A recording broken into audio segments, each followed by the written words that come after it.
Assalamualaikum warahmatullahi wabarakatuh. Perkenalkan, saya Kamsia Nur Afni, calon guru penggerak Angkatan 7 Kabupaten Toli-Toli. Saat ini saya sudah berada di SDN Lantapan. Nah, hari ini saya akan melaksanakan tugas demonstrasi kontekstual pada modul 3.1 terkait dengan pengambilan keputusan pada kasus dilema etika dan bujukan moral. Nah, bagaimana keseruan saya dan kepala sekolah dalam perbincangan nantinya? Yuk kita simak bersama. Assalamualaikum warahmatullahi wabarakatuh, Pak. Waalaikumsalam warahmatullahi wabarakatuh. Bagaimana kabarnya hari ini? Alhamdulillah baik, sehat selalu. Sebelumnya saya ucapkan terima kasih atas kesediaan Bapak menerima saya untuk bincang-bincang nih Pak terkait pengambilan keputusan di lingkungan sekolah. Ya. Baik, sebelumnya mungkin Bapak bisa perkenalkan nama. Saya nama Lamala Sarjana Pendidikan, Kepala SDN Negeri Lantapan. Ya, terima kasih Pak. Langsung saja ini Pak ya ke pertanyaan awal. Mungkin pertanyaan awalnya Pak, saya ingin tahu nih kira-kira sejak kapan Bapak menjabat kepala sekolah di sekolah ini? 2016, September 2016. Berarti sudah menjelang 7-6 tahun ya, 6-7 tahun. Iya, tentunya waktu 6-7 tahun itu Pak bukan waktu yang sedikit Pak ya, tentunya sudah banyak pengalaman yang didapat dari menjadi seorang pemimpin pembelajaran. Nah, yang menjadi pertanyaan saya Pak di awal ini, selama ini bagaimana Bapak dapat mengidentifikasi kasus-kasus yang merupakan apakah itu dilema etika atau bujukan moral? Ya, tentunya sebagai pimpinan ya, karena terkait dengan kasus-kasus di sekolah itu tidak lepas dari itu. Hampir setiap saat ada kasus, tapi ada yang kasus biasa saja, ringan, dan ada yang sifatnya berat. Tapi alhamdulillah rata-rata di sini dari sejak saya 2016 itu sampai sekarang ini tidak ada kasus yang terlalu serius ya. Tapi ada sih, tapi semua bisa diatasi. Nah, untuk mengidentifikasi kasus-kasus yang merupakan dilema etika atau bukan moral, itu tentunya kita melakukan pengamatan setiap saat. Mengidentifikasi masalahnya seperti apa, kemudian adalah mempelajari kasus itu, kemudian mencari informasi-informasi aktual dari teman-teman guru atau dari warga sekolah itu sendiri ketika kasus-kasus itu terjadi di sekolah. Itu. Berarti tepat sekali Pak ya, artinya Bapak tidak langsung mengklaim bahwa persoalan itu terjadi karena ini. Artinya Bapak, tindakan Bapak dengan mengumpulkan berbagai sumber, termasuk guru dan siswa itu sendiri. Ya baik Pak, kita lanjut ke pertanyaan selanjutnya. Bagaimana Bapak menjalankan pengambilan keputusan di sekolah Bapak, terutama untuk kasus-kasus di mana ada dua kepentingan yang sama-sama benar atau sama-sama mengandung nilai kebajikan, yang seperti tadi contohnya itu Pak, ada guru yang mengusulkan. Nah, ini yang selalu terjadi. Nah, ini sering-sering terjadi, misalnya dalam rapat penganggaran dana BOS ya, karena ada teman-teman guru kita kan yang satu dengan yang satu biasanya pola pikirnya beda, kemudian menginginkan yang satu menginginkan yang lain. Tetapi dalam pengambilan keputusannya itu tentu sebagai pimpinan melihat dulu kebermanfaatannya, apa yang diusulkan si A dengan si B. Tentu mana yang lebih dominan, lebih bermanfaat untuk sekolah, untuk kepentingan orang banyak, dan yang tentu mengidentifikasi kebutuhan yang lebih mendesak. Nah, itulah yang kita prioritaskan, kemudian kita minta kesepakatan kebersamaan dengan hasil musyawarah mufakat. Itu yang kita putuskan menjadi keputusan. Kita tidak bisa memihak ke satu, si ini disuruhkan langsung, atau kepentingan atau keinginan kepala sekolah. Ya, tentu kita lihat itu kepentingannya yang mana yang lebih dominan, prioritas.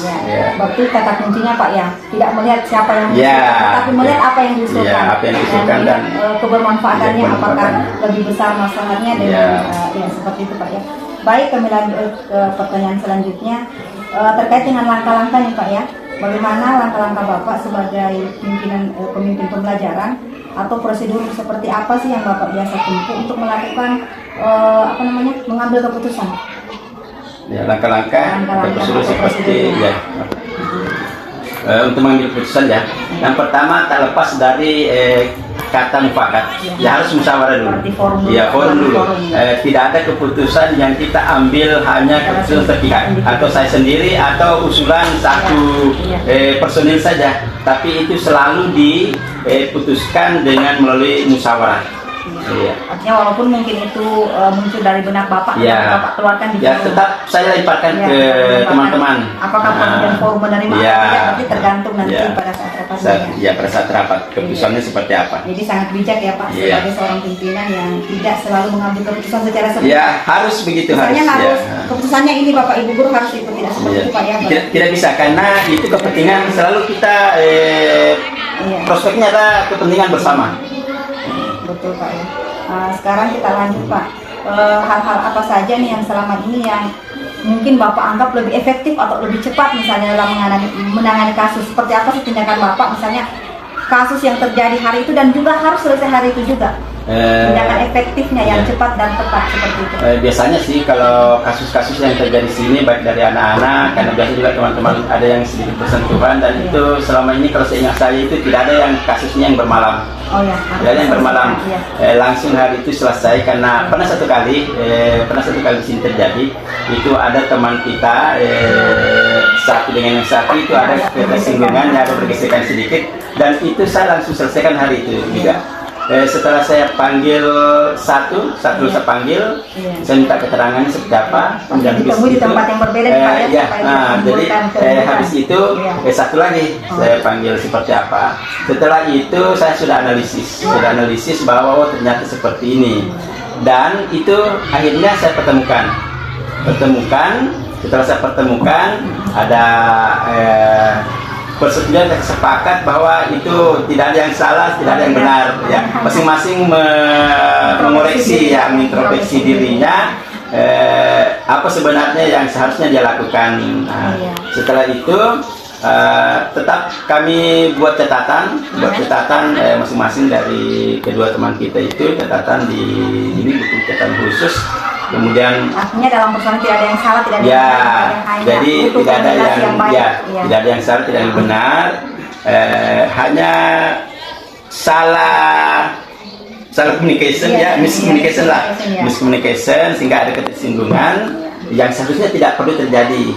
Nah, maka harus dipertemukan, dan hal-hal di mana yang harus diperbaiki di kedua belah pihak.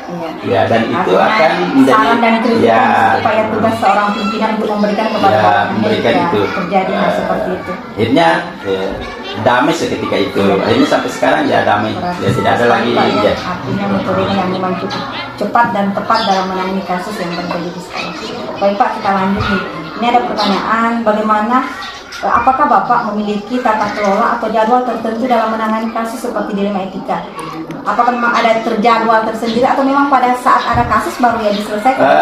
Kalau masalah itu, kalau untuk saya tidak ada jadwal tertentu, tidak ada jadwal tertentu. Ganti dari sikon. Kapan masalah itu ada, langsung ditangani secepatnya. Rata-rata tidak bermalam. Karena biasanya kalau juga bermalam berlarut-larut, biasa sudah menimbulkan konflik dan sebagainya. Bisa informasi sudah bisa simpang siur. Tapi kalau dengan informasinya sudah bercabang satu, bercabang dua. Tapi kalau dengan saat itu langsung kita ambil tindakan cepat dan tepat. Melibatkan yang pihak tidak berkepentingan. Langsung kita kenali, identifikasi masalahnya secara konkret, dan kita bisa langsung selesaikan. Tidak ada jadwal tertentu, langsung. Jadi apa artinya misalnya kalau dijadwalkan, kalau memang kasusnya tidak ada, berarti tetap tidak terlaksana. Berarti tergantung dari situasi dan kondisi yang ada di sekolah Bapak. Nah baik, untuk pertanyaan selanjutnya, apakah ada seseorang yang Bapak anggap bisa membantu, atau mungkin ada yang selama ini Pak atau mungkin ada faktor-faktor yang mempermudah Bapak dalam mengambil keputusan? Pastilah, pasti. Tergantung dari masalahnya. Tidak ada orang yang diistimewakan di lingkungan secara forum, maksudnya Pak seluruh rekan guru. Jadi tergantung kalau masalahnya, kalau biasa masalahnya sih agak ringan, misalnya anak-anak biasanya saya libatkan teman-teman guru dalam forum, misalnya saya kumpul di ruang guru, kemudian ada masalahnya gini-gini, sepanjang teman-teman itu bisa membantu menyelesaikan masalahnya, saya tidak ambil panggil orang luar. Ya, tetapi kalau memang masalahnya ini agak rumit sedikit, agak rumit. Ya, seperti kemarin yang terjadi antara siswa dengan guru, kemudian sudah ke orang tua. Nah, karena saya anggap ini sudah serius, tapi tidak serius banget sih. Makanya kemarin saya libatkan pengawas, seorang pengawas, supaya kita sama-sama mencari solusinya yang lebih efektif. Nah, dan itu kemarin berhasil diselesaikan masalah, diselesaikan dengan baik ketika ada pengawas, kemudian teman guru kita dengan wali murid itu kita musyawarah bersama 4 orang kemarin, akhirnya selesai. Dan kadang juga kalau misalnya wali murid dengan anak, misalnya anak-anak berkelahi sampai walinya biasanya ikut bersuara, biasa saya damaikan atau selesaikan itu dengan melibatkan komite sekolah. Ya, tapi tergantung dari tingkat kasusnya. Jika memang mengharuskan melibatkan pihak lain, ya kita libatkan karena memang ada pihak-pihak yang bisa membantu, Pak ya. Ya, dan ini semua memang sudah punya kompeten dalam membantu penyelesaian ini. Mungkin seorang pembina tidak juga akan melibatkan pihak yang tidak berkompetensi. Iya, betul. Seperti ketua komite itu punya kompeten dan itu berhak pengawas Ibu Korwil itu semua punya kompeten dan memang kewajibannya juga untuk membantu sekolah dalam menangani persoalan-persoalan yang terjadi, Pak ya. Nah, baik Pak, untuk pertanyaan terakhir nih, dari semua hal yang telah disampaikan, kira-kira nih pembelajaran apa yang dapat Bapak petik dari pengalaman dalam pengambilan keputusan? Mungkin ada yang paling berkesan selama mungkin Bapak menjadi kepala sekolah di sini, mungkin ada pernah menyelesaikan kasus yang memang agak rumit sih, dan itu bisa selesai dengan baik. Satu hal yang harus kita tanamkan dalam diri ketika ada kasus, itu kita tidak boleh mengambil keputusan ketika kita hanya mendengar informasi sepihak. Harus dipertemukan informasinya. Karena kalau cuma kita dengar sepihak, kemudian kita mau mengambil keputusan, boleh jadi itu keliru.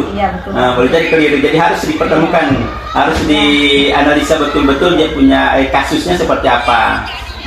Tidak boleh hanya satu sumber. Itu satu hal yang biasa kan kita dengar satu pihak langsung kita sudah ini kan. Sebelah kanan akhirnya jadi pincang. Kemudian apapun kasusnya harus ditangani dengan kepala dingin. Intinya itu ya. Artinya walaupun sebesar apa masalahnya, kalau kita tanggapi dengan santai, itu akan bisa meredam, Pak ya, persoalan-persoalan yang terjadi. Harus kepala dingin. Saya mungkin ada kalimat terakhir. Saya harap karena ini terkait dengan tugas guru penggerak ya. Saya harap ini kegiatan guru penggerak ini bisa berjalan dengan baik, kemudian melaksanakan tugas dengan baik sesuai dengan prosedurnya supaya bisa lolos jadi guru penggerak dan bisa bukan lagi calon. Kemudian intinya adalah bisa memberikan contoh kepada teman-teman guru yang lain apa sebenarnya manfaat, tujuan dan manfaatnya dan tugasnya sebagai guru penggerak. Supaya lebih mutu pendidikan lebih baik ke depannya.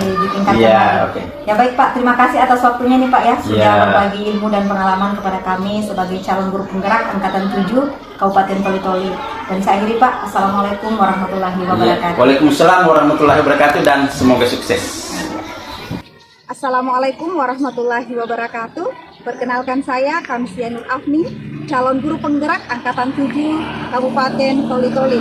Baik, hari ini saya sedang berada di SDN 2 Kalangkangan dalam rangka melaksanakan tugas demonstrasi kontekstual, yaitu wawancara bersama Bapak pimpinan dari sekolah ini, yaitu Bapak Asis SAG, Magister Pendidikan Islam. Nah, bagaimana keseruan kami dalam wawancara hari ini? Ikuti. Waalaikumsalam. Sebelumnya saya ucapkan terima kasih kepada Bapak selaku pimpinan di sekolah ini yang sudah menerima kami di sini terkait dengan wawancara Pak ya, terkait dengan pengambilan keputusan sebagai pimpinan pembelajaran. Sebelumnya mungkin Bapak bisa memperkenalkan diri. Terima kasih.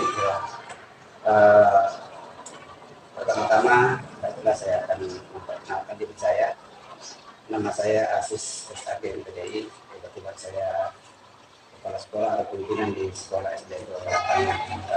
Sebenarnya saya ini termasuk saya di SD Dua ini baru pas 1 tahun ini ya, karena April saya diangkat menjadi kepala sekolah pas alhamdulillah pada bulan ini pas 1 tahun saya melaksanakan tugas di sekolah ini. Terima kasih Pak dari penjelasannya.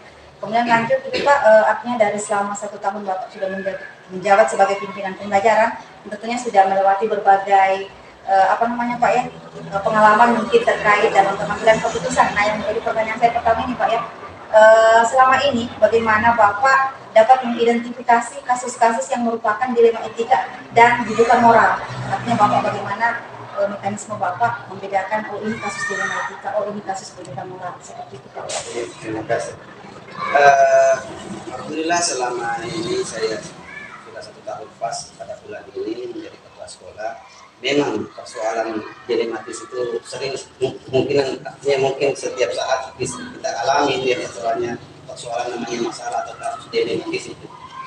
Ya, terkadang semua persoalannya bagaimana kita menyikapi keadaan atau hal-hal yang terjadi. Jadi seperti apa yang Bapak Ibu sampaikan tadi bahwa bagaimana mengidentifikasi kasus-kasus apakah ini termasuk dilematis ataupun rujukan moral. Ya, seperti kita ketahui bahwa yang namanya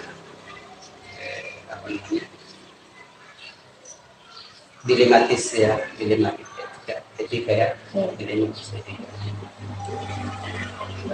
Istilahnya suatu hal yang sama-sama benar, cuma kadang bertentangan pada saat kita mengambil keputusan yang mana yang mau diutamakan, yang mana mau diprioritaskan, didahulukan, mana yang tinggal kebijakan sebagai seorang pimpinan Pak ya. Baik, lanjut ya Pak ya, pertanyaan kedua. Nah, selama ini tadi Bapak kan sudah mengidentifikasi, artinya sudah bisa membedakan oh yang ini yang termasuk dalam itu.